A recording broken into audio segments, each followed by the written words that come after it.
자, 이제 우리 하나님 주신 말씀 같이 보도록 하겠습니다. 오늘 주신 하나님의 말씀은 에베소서 4장 1절에서 6절까지 말씀입니다. 에베소서 4장 1절에서 6절까지 말씀입니다. 성경 찾으시면 좋겠습니다. 네, 하나님 말씀입니다. 우리 다 같이 일어나서 1절에서 4절까지는 평소대로 교독하고요. 우리 5절, 6절 합독하도록 하겠습니다. 제가 먼저 1절 읽겠습니다. 그러므로 주 안에서 갇힌 내가 너희를 권하노니 너희가 부르심을 받은 일에 합당하게 행하여 모든 겸손과 온유로 하고 오래 참음으로 사랑 가운데서 서로 용납하고 평안에 매는 줄로 성령이 하나 되게 하신 것을 힘써 지키라. 몸이 하나요 성령도 한 분이시니 이와 같이 너희가 부르심의 한 소망 안에서 부르심을 받았느니라. 우리 5절 6절 함께 읽겠습니다. 주도 한 분이시요 믿음도 하나요 세례도 하나요 하나님도 한 분이시니 곧 만유의 아버지시라. 만유 위에 계시고 만유를 통일하시고 만유 가운데 계시도다. 아멘. 네, 자리에 앉아주시기 바랍니다. 제가 잠깐 기도하고요. 말씀 같이 듣도록 하겠습니다. 제가 기도하겠습니다. 참 좋으신 하나님, 감사합니다. 오늘도 주님의 자리에 우리를 초대하여 주시고 우리로 하여금 아버지 하나님 말씀의 자리에 성령 하나님 역사하심으로 그 말씀을 기쁨으로 또한 받을 수 있도록 인도하시니 감사합니다. 이 말씀 가운데 주님 살아계시오니 역사하여 주셔서 우리 사랑하고 사랑하는 우리 귀한 성도님들의 마음 가운데 주님의 귀한 마음을 깨닫게 하시고 또 실천하며 살아낼 수 있는 힘 또한 허락하여 주시옵소서. 부족하고 허물 많은 종이 주 앞에 섰습니다. 주님 주의 종의 모든 허물과 또 아버지 하나님 죄는 가리시고 아버지 하나님의 영광만 드러낼 수 있도록 주께서 주장하여 주시옵소서. 감사드리오며 살아계신 예수님의 이름으로 기도드립니다. 아멘. 아멘. 할렐루야. 우리 다시 한번 인사 나눌까요? 사랑합니다. 축복합니다. 네, 너무 반갑습니다. 지난주 칼럼에서 지난 여름 이야기 제가 잠깐 했잖아요. 제가 가을이 올 거라고 예견을 했습니다. 제가 무슨 갑자기 성령을 그렇게 역사받아서 그런 건 아니고요. 지난 주일 아침 저녁으로 보니까 이게 바람이 선선해졌잖아요. 아유, 목사님 맞으셨어요. 근데 이게 다 하나님께서 제게 은혜 주셔서 그렇기도 하지만 제가 계절의 변화를 예견했다기보다는 사실은 이 계절의 흐름이라는 것은 질서를 따라서 흐름을 따라서 때가 되면 오게 돼 있습니다. 제가 마침 뭐가 눈에 띄었었냐면요, 우리 민족이 계절의 변화를 24절기로 이렇게 나누어 놨어요. 그 중에서 24절기 중에서 지난 8월 23일이 14번째 절기에 해당하는 처서였습니다. 처서. 우리 미국에서 특별히 나고 자랐거나 미국 생활에 익숙하신 분은 처서라는 절기를 잘 이렇게 모르실 텐데요. 속담에 이런 속담이 있습니다. 처서가 지나면 모기도 입이 삐뚤어진다, 이런 표현이 있어요.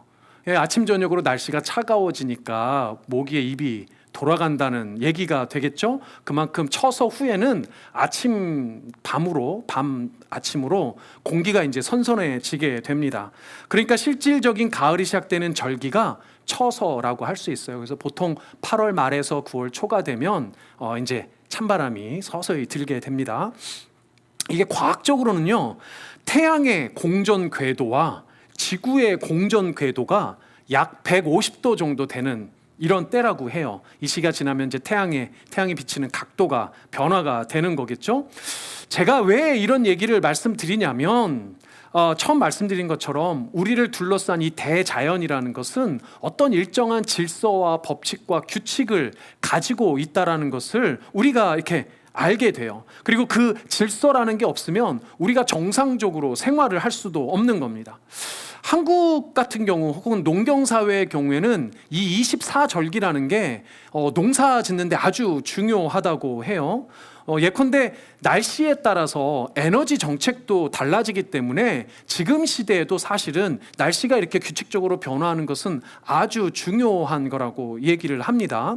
그리고 계절이 이렇게 바뀌는 것을 보면 그 질서라는 것을 눈치를 챌 뿐만 아니라 그 질서 이면에 그 질서를 운행하고 계시는 하나님이 계신다는 것도 우리는 알아야 돼요. 이 질서라는 것을 누가 창조해 주셨는가? 하나님께서 창조해 주셨다는 겁니다. 바로 하나님께서는 질서의 하나님이시라는 것을 기억해야 돼요. 혼돈을 질서로 바꾸시고 이 대자연을 질서로 조화롭게 창조하시며 운행하시는 분이 하나님이시라는 겁니다. 그런 면에서 하나님은요, 논리적이세요. 그런 면에서 하나님은 질서를 가지고 있다는 면에서 보면 논리적이십니다. 이를 앞뒤 구분 없이 아무렇게나 행하시는 그런 하나님이 아니신 거죠. 그래서 우리가 신실하신 하나님이라고 표현하는 것은 사실은 질서의 하나님이라는 개념하고도 맞닿아 있습니다. 논리적인 하나님이 되시는 거죠.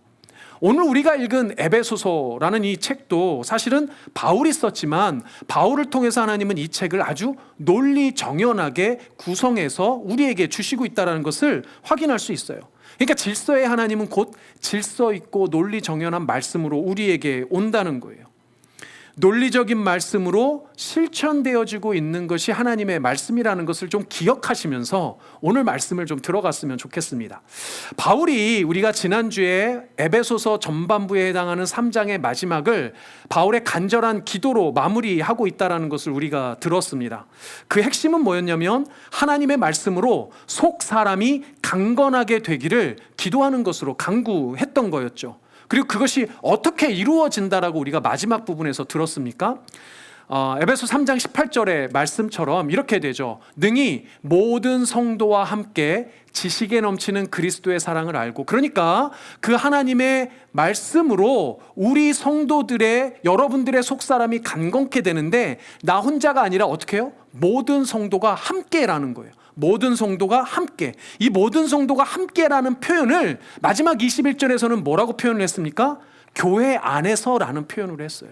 교회 안에서 모든 성도가 함께 어우러져 있는 이 교회 안에서 우리가 말씀을 들으며 그 말씀으로 자라나는 겁니다. 속 사람이 간건케 되어져 가는 거예요. 교회는 말씀을 통해서 그리스도의 사랑을 깨달아 아는 것이고 그 사랑을 통해 속 사람이 간건케 되어져 가는 성도들의 무리라는 겁니다. 그러니까 그리스도 안에서라는 이 원리는 실천적으로 보면 교회 안에서가 되어져야만 하는 거예요. 중요한 원리입니다. 사랑하는 여러분, 교회 안에서 여러분들이 말씀으로 그리스도의 사랑을 깨달아 아시기를 소망합니다. 그리고 그 사랑을 통해서 여러분들의 속사람이, 여러분들의 영혼이 강건케 되어지기를 참으로 소망하고 주님의 이름으로 축복합니다. 아멘. 바울이 이러한 간절한 기도를 하면서 마무리를 하면서 오늘 본문으로 이어지잖아요. 오늘 본문을 그래서 어떻게 시작합니까? 4장 1절에서 보니까 이렇게 시작하죠. 그러므로 라고 시작합니다. 그러므로 주 안에서 갇힌 내가 너희를 권하노니, 이렇게 시작을 해요. 그러니까 하나님께 드린 간절한 기도만큼 성도들에게도 간절한 마음으로 권하는 거예요. 간절한 마음으로, 야, 내가 이렇게 기도를 했는데, 기도를 해. 그런데 너희들도 이렇게 하기를 간절한 마음으로 나는 권한다라는 거예요. 그래서 그러므로라는 표현은 어떤 표현입니까? 바울이 사실은 논리적인 거예요. 앞에서는 이러이러한 원리, 신앙의 원리는 이러이러한 거야. 그런데 이제 어떻게 얘기하는 겁니까? 신앙의 실천으로 너희가 그러므로 이렇게 이어져야만 하는 거야 라고 아주 논리적으로 우리에게 설명해 주고 있는 거예요. 에베소서라는 책은 말씀드린 대로 전반부에 해당하는 이 원리적인 배경을 토대로 이제는 너희가 이렇게 실천하면서 살아야 돼라는 실천적인 덕목을 후반부에서는 강조하고 있습니다. 그리고 그 과정을 그러므로라는 단어를 써서 우리에게 강조해 주고 있는 거죠. 실천적으로 연결해야 되는 거예요. 사랑하는 여러분, 여러분들이 기억해야 될 것이, 여러분들이 신앙의 원리를 듣고 배우면 여러분들의 삶의 자리에서 신앙의 실천으로 반드시 연결되고 이루어져야만 하는 겁니다. 예배에 이렇게 설교를 들으시거나 설교를 듣고 또 우리가 성경 공부를 하거나 하면 사실 예배의 설교나 성경에서는 주로 어떤 부분을 더 강조하겠습니까? 아무래도 원리적인 부분을 강조할 수밖에 없어요. 그리고 그 실천에 대해서도 이야기하지 않는 것은 아니지만 실천적인 덕목을 이야기하는 것에는 한계가 있을 수밖에 없습니다. 왜일까요?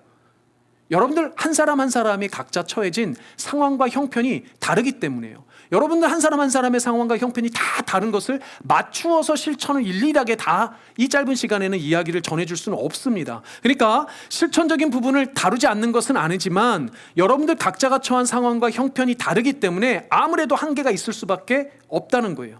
하지만 사도 바울은 여기에서 분명히 무엇을 강조하고 있는지를 여러분들은 눈치를 채셔야 됩니다. 뭐를 강조하고 있어요? 너에게 권하는 게 아니고 너희를 권한다는 거예요. 그러니까 여러분들이 실천적인 동문에서도 원리적인 부분은 잘 깨달아 알아야 되는 거예요. 단수가 아닙니다. 복수해요. 너희를 권하는 겁니다. 여러분들 한 사람 한 사람이 삶의 자리에서 신앙적인 내용들을 실천하는 것은 맞지만 너희에게 이 얘기를 전하고 있다는 것을 여러분들이 눈치를 채셔야 된다는 거예요. 신앙의 실천은 한 사람 한 사람이 실현해 가겠지만 교회라는 공동체를 염두한 여러분들 너희들의 삶이 되어야 한다는 겁니다. 이제는 되게 오랫동안 이제 방송이 된 장수 프로그램이 되긴 했는데요. 1박 2일이라는 프로그램이 있죠. 1박 2일이라는 프로그램에 초대 멤버들 1편부터 강조가 돼서 유명해진 유행어가 하나가 있어요. 그게 뭔지 아세요? 예? 나만 아니면 돼요. 나만 아니면 돼. 나만 아니면 돼! 라고 우리가 우스갯소리로 멤버들도 얘기하고 우리가 우스갯소리로 듣기는 하지만 교회에서는 참 좋지 않은 표현이란 말이에요. 교회에서는 나만 괜찮으면 무슨 말을 해도 되고 무슨 일을 행해도 괜찮다? 라는 이런 식의 사고는 교회 공동체에서는 피해야만 하는 겁니다. 사실 교회 공동체만입니까? 여러분들이 살고 있는 삶의 현장에서 나만 아니면 돼. 나만 괜찮으면 내가 무슨 말을 해도 되고 무슨 행동을 해도 돼 라는 식의 실질적인 이런 태도와 사고는 우리가 따라서는 안 된다는 겁니다. 그럼 교회 공동체 안에서는 그렇다면 어떻게 신앙이 실천이 되어져야 할 것인가? 그것에 대해서 말씀드린 대로 에베소서 후반부가 계속 그렇게 꾸며지고 있는데 오늘은 그 첫 시간이 되는 겁니다. 바울은요 신앙의 실천을 오늘 본문 1절에서 이렇게 표현하죠. 부르심을 받은 일에 합당하게 행하라 라고 표현합니다. 누가 우리를 부르셨습니까? 하나님께서 우리를 부르셨죠. 하나님께서 우리를 부르시고 나를 부르신 것으로 멈추지 않고 우리를 부르셨다는 것에 여러분들이 눈여겨서 봐야 돼요. 그런데 그 부르심에 합당한 것을 어떻게 표현하고 있냐면 이렇게 표현하고 있습니다. 우리 4장 2절 같이 읽어보겠습니다. 시작. 모든 겸손과 온유로 하고 오래 참음으로 사랑 가운데서 서로 용납하고. 그러니까 우리가 하나님 앞에 부르심을 받은 자로 합당하게 행하는 그 삶은 이렇게 이루어져야 된다는 거예요. 모든 겸손과 온유로 하고 오래 참음으로 사랑 가운데서 서로 용납하라. 여러분들 겸손 또 사랑 또 많이 들어본 이야기입니다. 특별히 겸손은 우리가 이미 지난번에 한번 살펴봤어요. 겸손은 무엇이라고 제가 말씀드렸습니까? 나 자신을 하나님 앞에 정직하게 바라보고 하나님의 말씀에 순종하는 것이라고 말씀드렸어요. 그러니까 나를 나보다도 더 잘 아시는 하나님 앞에 나를 비추는 거예요. 하나님께서 나보다 더 잘 아시는 하나님께서 나의 진 모습을 보여주신다는 겁니다. 그 내 모습을 정직하게 바라보고 인정하는 거예요. 그리고 그 하나님의 말씀에 순종하는 태도가, 순종하는 삶이 바로 겸손이라고 말씀을 드렸습니다. 그리고 이어서 뭐라고 이야기하냐면 온유로 해야 된다고 이야기하죠. 이 온유에 대해서 조금 더 살펴보도록 하겠습니다. 온유함 여러 가지로 표현할 수 있기는 한데요. 온유함은 우리가 이렇게 이야기가 쉽습니다. 연약함, 어떤 온순함, 우유부단함, 실제로 이런 것들하고도 오버랩되는 게 있을 수 있어요. 영어로는 gentle, 우리 오늘 영어 성경에는 gentle이라는 표현으로 되어져 있죠. 그리고 저는 많이 들어보지 못했는데 meekness라는 단어로도 표현이 된다고 합니다. 이 단어가 사전으로 우리가 찾으면 어떻게 표현이 되냐면 사전적으로는 이래요. 성격이나 태도가 온화하고 부드러운 것, 그러니까 어떤 성격적인 혹은 기질적인 것을 이야기한다라고 일반적인 그 용어의 정의는 그렇게 됩니다. 그러니까 조금 우리식으로 표현하면 혹은 성경의 표현대로 하면 사실 이런 태도라고 해야 돼요. 나의 생각과 태도를 주장하지 않는 겁니다. 나의 생각과 태도를 주장하지 않는 거예요. 입장을 바꿔놓고 표현하면 다른 사람의 생각과 태도를 인정하는 겁니다. 그러니까 온유함이라는 것은 언제 드러납니까? 다른 사람과의 어떤 관계에서 드러나요. 특별히 다른 사람과 어떤 관계에서 드러납니까? 편안한 관계에서 드러나나요? 아니죠. 다른 사람과의 어떤 갈등 관계에서 드러나는 겁니다. 다른 누군가와 사이에서 생각이나 태도나 입장이 다를 때 드러나는 게 온유예요. 그 사람이 온유한지 온유하지 않은지는 그럴 때 드러난다는 겁니다. 오늘 여러분들 드린 블루뉴스의 칼럼에서 다룬 대로 상대방의 다름에 분노하거나 화내지 않고 받아들이는 것이 온유함이에요. 사실 여러분들이 온유함과 많이 혼동하는 게 있어요. 온유함과 많이 혼동하는 거. 혹은 온유하다라는 이 태도를 빌어서 은근히 어떻게 행하냐면 비겁하게 행할 수 있습니다. 그래서 온유함하고 여러분들이 비겁함을 혼란스러워하면 안 돼요.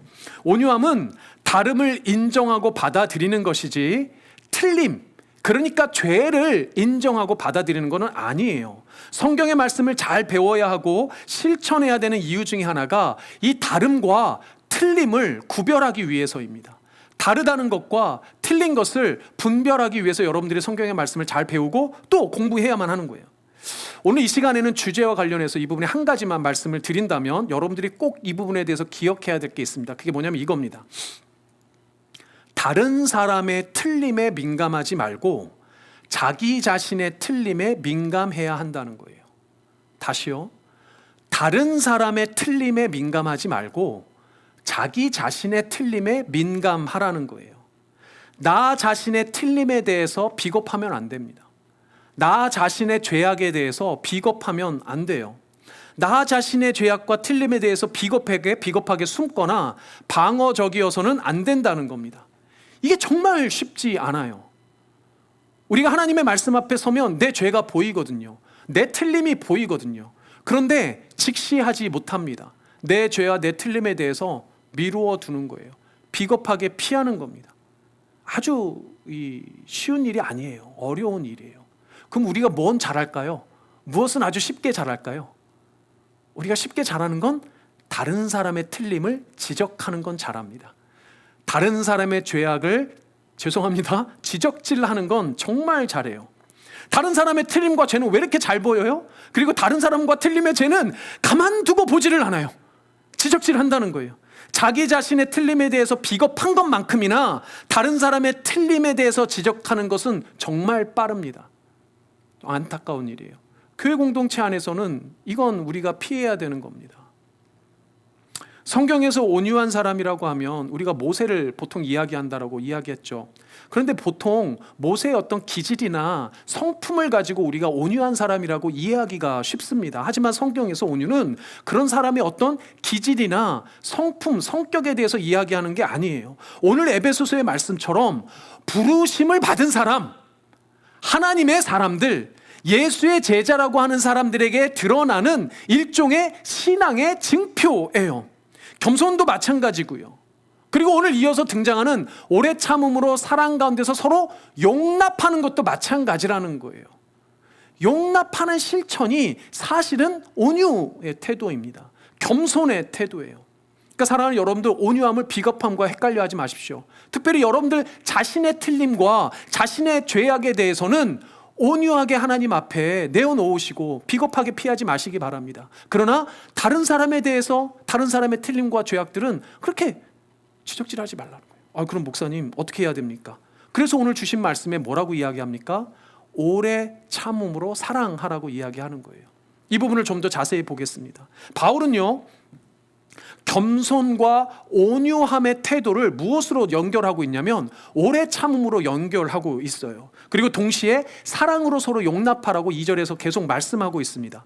여기서 문법적으로 보면 좀 어렵지만 오래 참음이라는 저 표현은 전치사와 연결이 돼 있어요. 그리고 저 사랑 가운데 서로 용납하라는 부분은 분사로 연결되어져 있어요. 이게 헬라어 문법에서 전치사와 분사라는 건 동시라는 겁니다. 동시, 함께 이어져 있다는 거예요. 따로 떨어져서가 아닙니다. 동시에 다 이어져 있다는 거예요. 겸손, 온유, 오래 참음, 사랑으로 용납하는 것. 그러니까 사실상 오래 참음이라는 것과 함께 더불어서 다 하나로 연결되어 있다는 거예요. 그러니까 이 부분을 자세히 좀 이따도 나눠서 표현하겠지만 이게 따로따로 드러나는 게 아닙니다. 동시에 드러나게 돼 있어요.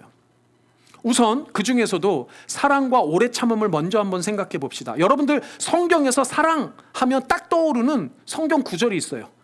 그게 어디냐면 고린도전서 13장입니다. 우리가 사랑장이라고 표현하는 고린도전서 13장에 사랑에 대해서 이렇게 이야기하고 있습니다. 우리 고린도전서 13장 4절에서 7절까지인데요. 우리 한 절씩 한 절씩 한번 읽어볼까요? 우리 함께 읽어보겠습니다. 시작.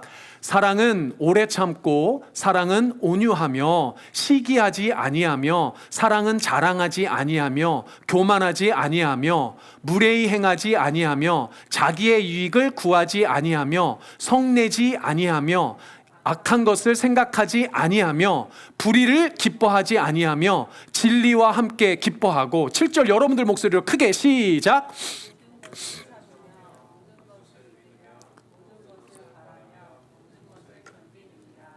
아멘. 여기 가만 보세요. 처음에 시작은 뭐라고 합니까? 사랑은 오래 참는 거, 사랑은 온유한 거. 우리 다 오늘 말씀이랑 겹치죠. 그리고 이어가서 쭉 하면 뭐라고 이야기합니까? 무례히 행하지 않는다, 자기 유익을 구하지 않는다. 내용은 다 뭐랑 연결됩니까?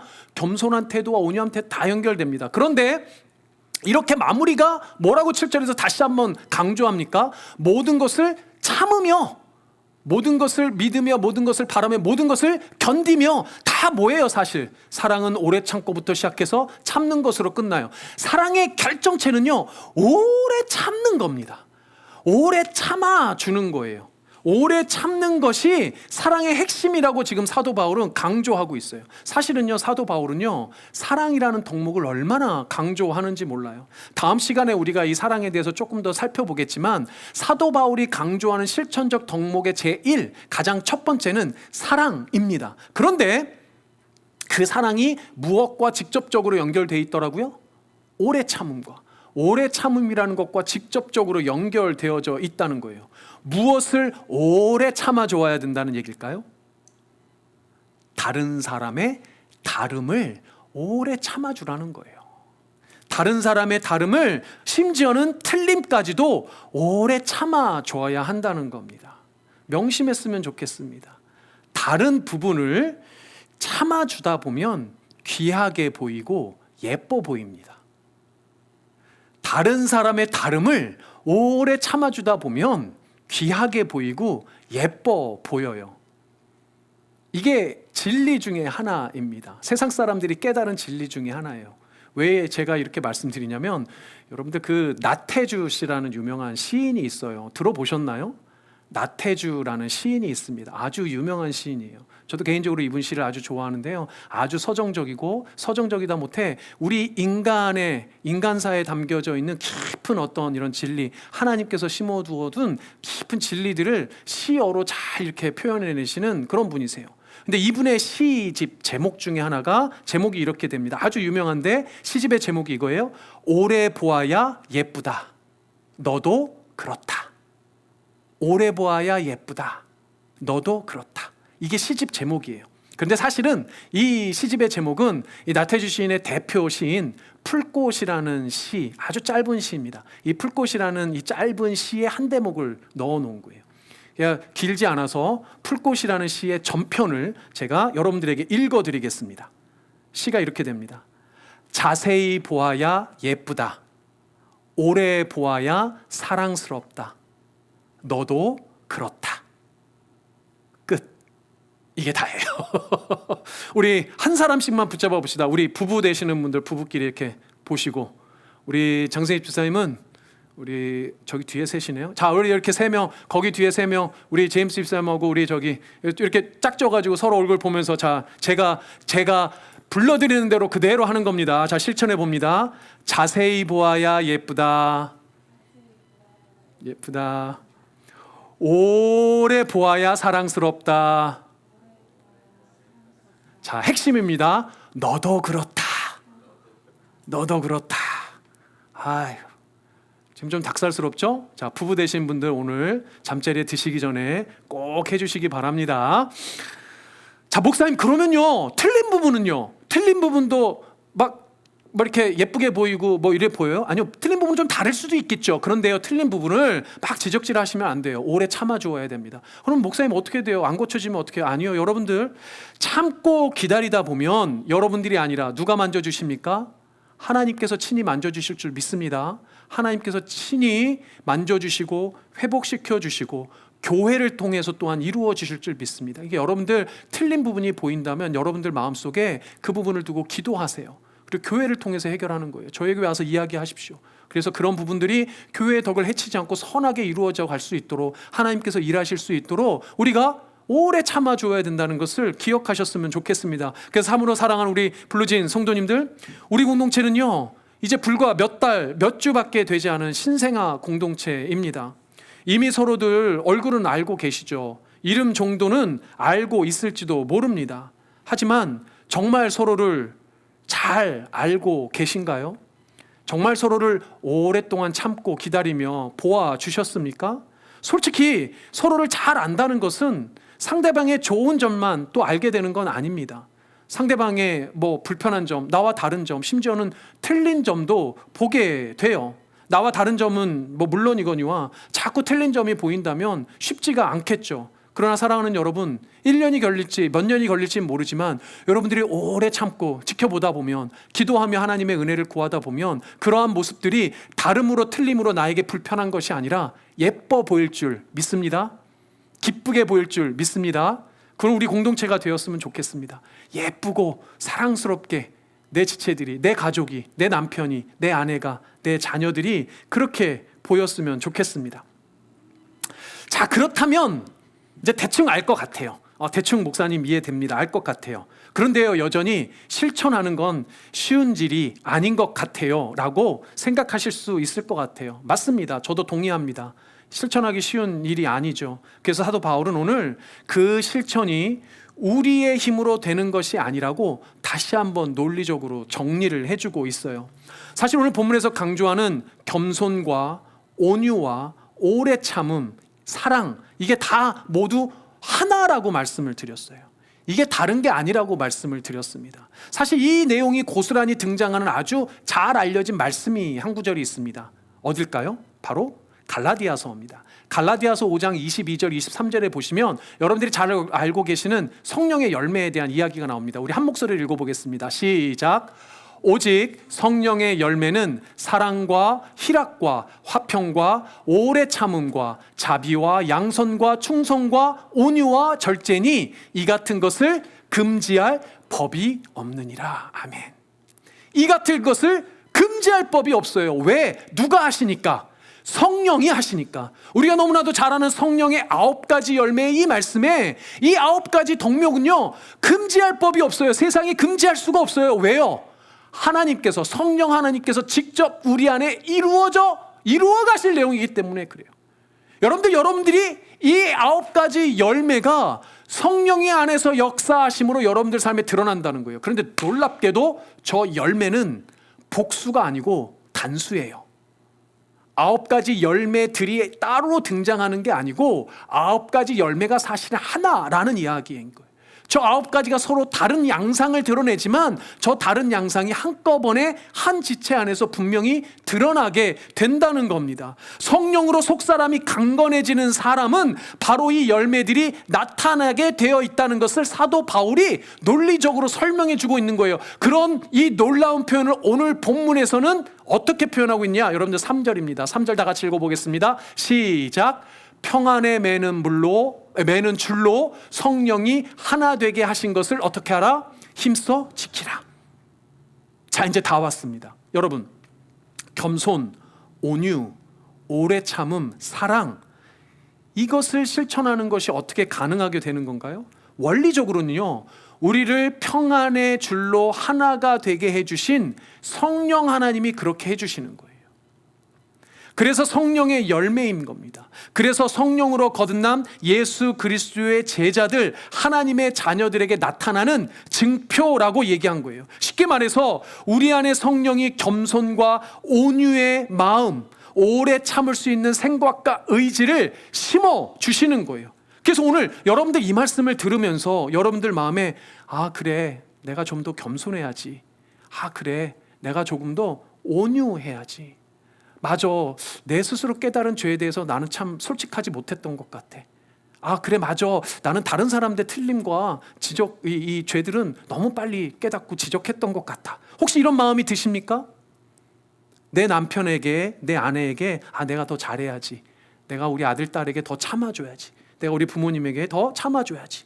저 집사님, 저 청년, 더 오래 참아줘야지. 내 안에 여전한 이런 죄악들, 내가 이번 주에는 꼭 이겨내야지. 여러분들 마음에 이런 생각이, 이런 의지가 드시나요? 맞습니다. 그것이 성령이 주시는 마음이라는 거예요. 그것이 성령이 주시는 의지라는 거예요. 그것을 계속 붙들면서 성령 하나님을 의지해서, 말씀을 의지해서 그 겸손, 그 온유, 그 오래 참음, 힘들지만 내가 어떻게든 해보겠습니다라는 마음과 의지는 여러분들 스스로 일어난 것이 아니라 성령 하나님께서 여러분들 마음에 불러 일으켜 주시는 거란 말이에요. 그리고 여러분들에게 힘을 주시는 거란 말이에요. 사랑하는 여러분, 그 사람, 그런 마음과 의지가 드는 사람이 성령의 사람이요, 예수의 제자요, 하나님의 자녀인 줄 믿습니다. 저는 여러분들이 그런 사람인 줄 믿어요. 그래서 여러분들 끊임없이 여러분들 삶 가운데 그런 마음이 들 때마다 포기하지 마시고, 여러분들 그 마음속에 드는 그 마음과 생각을 붙들고, 성령 하나님 주시는 그 생각과 의지를 붙들고 여러분들 삶에 실천하시면 되는 겁니다. 더디더라도 그 방향으로 한 발짝 한 발짝 실천하는 것이 우리가 참된 그리스도임을 드러내는 증표라는 거예요. 오래 참음의 사랑을 위해서 요구되는 것이 바로 겸손과 온유함입니다. 이 두 가지 겸손과 온유함의 모범을 보이신 분이, 그래서 우리를 오래 참아 사랑해 주신 분이 다름 아닌 예수 그리스도예요. 그래서 마태복음 11장 28절 30절에서 이렇게 주님은 우리에게 말씀해 주십니다. 우리 다 함께 읽어보겠습니다. 시작. 수고하고 무거운 짐진 자들아, 다 내게로 오라. 내가 너희를 쉬게 하리라. 나는 마음이 온유하고 겸손하니 나의 멍에를 메고 내게 배우라. 그리하면 너희 마음이 쉼을 얻으리니 이는 내 멍에는 쉽고 내 짐은 가벼움이라 하시니라. 아멘. 사랑하는 여러분, 우리 주님이 겸손과 온유함으로 우리를 참아 주신 거예요. 그 겸손과 온유함으로 우리를 오래 참아 주신다는 것이 우리를 사랑해 주시는 증표라는 겁니다. 예수님이 그런 분이셨어요. 사실 오늘 말씀을 준비하면서 겸손과 온유로 오신 우리 예수님이 가을을 닮으신 분 아닌가 이런 생각이 좀 들었습니다. 아니, 좀 반대겠죠. 가을이라는 계절이 예수님을 닮은 게 될 수도 있을 것 같아요. 여전히 뜨거운 한낮의 이 열기도 인정해 주시죠. 그러면서도 아침 저녁으로 차가워지는 이 바람을 받아내는 것이 가을입니다. 그리고 어쩌면 곧 닥칠 혹독한 그 겨울 앞에서도 화내지 않는 것이 이 가을이라는 날씨예요. 오히려 하늘을 높이 올려서 풍요로운 결실들로 오는 겨울을 넉넉하고 풍성하게 맞이해 주는 것이 가을 아닙니까? 그 가을을 닮은 예수님이 우리가 오늘 이 말씀을 통해서 배운 예수님이에요. 이 한 주간 여러분들 가을을 닮은 예수님을 묵상해 보셨으면 좋겠습니다. 그 가을을 닮은 예수님, 지난 한 주간 다시 한번 실패했고 또 넘어졌던 우리를 오늘도 나무라지 않고 받아주십니다. 엄격한 율법의 잣대가 아니라 온유와 겸손으로, 그 사랑으로 오늘도 우리를 참아 주시는 거예요. 죄로 시커멓게 얼룩진 나를 기꺼이 용납하고 안아주시는 누구보다도 넉넉한 우리 주님이신 줄 믿습니다. 그리고 세상 그 어느 것도 흉내내지 못하는 풍요로운 말씀으로 오늘도 먹여주시는 참 목자이신 거예요. 그 사랑하는 여러분, 우리 예수님은 우리 한 사람 한 사람을 너무도 잘 아시고 사랑하신다는 것을 기억했으면 좋겠습니다. 더 나아가 혼자로 외롭게 불러주신 것이 아니라 우리로 부르셔서 이 한 울타리의 교회로 세우셨다라는 걸 기억했으면 좋겠어요. 너희에게 평안을 주노라 라며 12제자를 부르시지 않았습니까? 그 12제자를 찾아주시지 않았어요? 그 예수님을 기억해야 하는 겁니다. 우리 가운데 계신 우리 주님이 동일하게 우리에게도 평안에 매는 그 줄로 성령 안에 하나가 되게 하셨다는 것을 기억해야 하는 겁니다.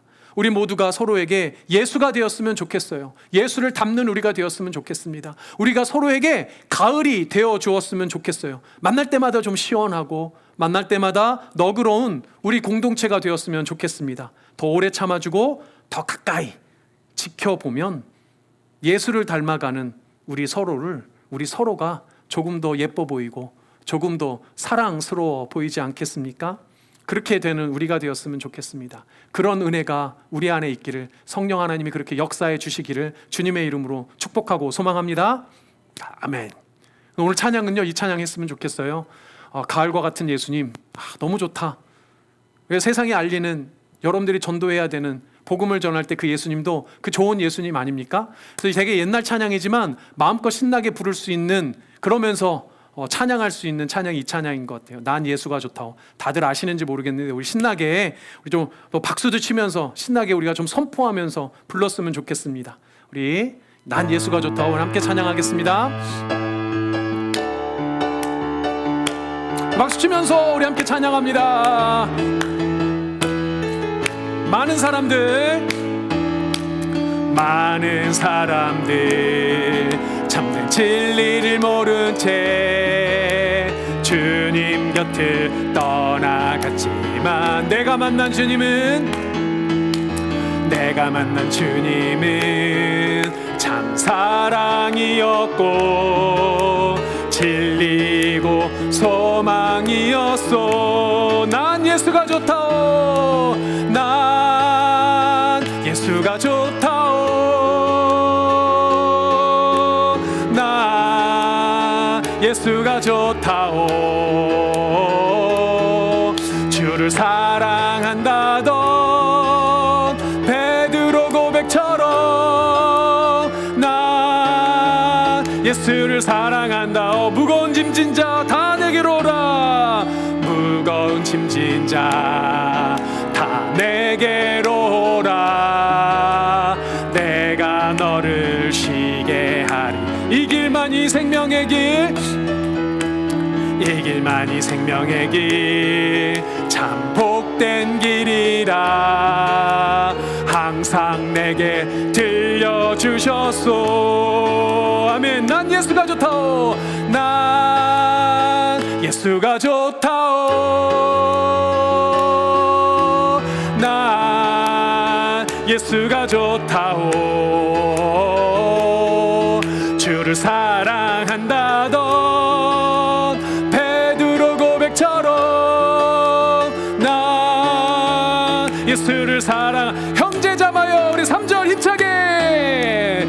형제 자매여, 참된 행복을 찾거든 예수님을 만나보세요. 그분으로 인하여 참 평안을 얻으면 나와 같이 고백할 거요. 아멘. 난 예수가 좋다오. 난 예수가 좋다오. 아멘. 난 예수가 좋다오. 주를 사랑한다던 베드로 고백처럼 난 예수를 난 예수가 좋다오. 한 번 더. 난 예수가 좋다오. 아멘. 난 예수가 좋다오. 주를 사랑한다던 베드로 고백처럼 난 예수를 사랑한다오. 아멘. 와우. 여러분들 주님을 좋아하시길 바랍니다. 사랑하시길 바랍니다. 자, 이제 우리 공동체 고백을 함께 하고 제가 기도하고 마무리하도록 하겠습니다. 우리 다 같이 일어나서 우리 공동체에게 주신 우리의 비전과 사명을 담은 블루진 공동체 고백 우리 함께 하도록 하겠습니다. 다 함께 저랑 천천히 함께 고백하겠습니다. 시작. 우리는 세상으로부터 부름받은 하나님의 백성입니다. 우리는 복음을 위하여 다시 세상으로 보냄받은 예수 그리스도의 제자입니다. 우리는 오직 하나님만을 찬양하고 경배하는 하나님의 예배자가 되겠습니다. 우리는 생명의 복을 받은 하나님의 형상으로서 세상을 축복하는 소명자가 되겠습니다. 우리는 하나님 말씀에 빛된 복음으로 세상을 밝히는 전도자가 되겠습니다. 우리는 행함과 진실함으로 교회와 이웃을 섬기는 화목제가 되겠습니다.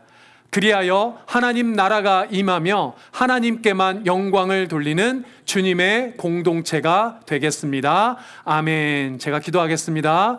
참 좋으신 하나님 감사합니다. 우리 사랑하는 귀한 성도님들, 오늘도 이 자리에 함께 우리로 부르시고 부르진 한인교회라는 한 공동체로 묶어주시니 감사합니다.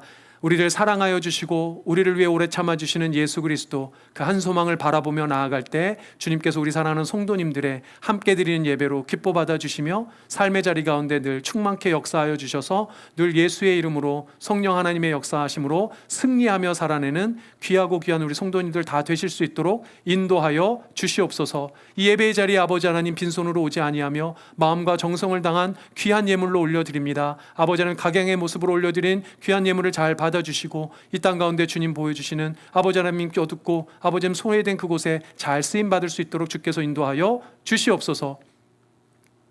지금은 우리를 구원하여 주신 예수 그리스도의 은혜와 아버지 하나님의 극진하신 사랑과 성령 하나님의 교통하심이 부르심의 한 소망 가운데 우리로 불러주셔서 겸손과 온유함으로 오래 참음의 사랑을 실천하기로 원하시는 성령 하나님의 그 부르시는 그 역사하심에 따라 우리의 삶의 자리 가운데 실천하며 주님의 사랑으로 살아내기를 간절히 소망하고 작정하는 사랑하는 우리 블루진 한인교회 모든 성도님들의 머리 위에와 이들의 가정과 인생 위에 지금으로부터 영원토록 함께 있을지어다.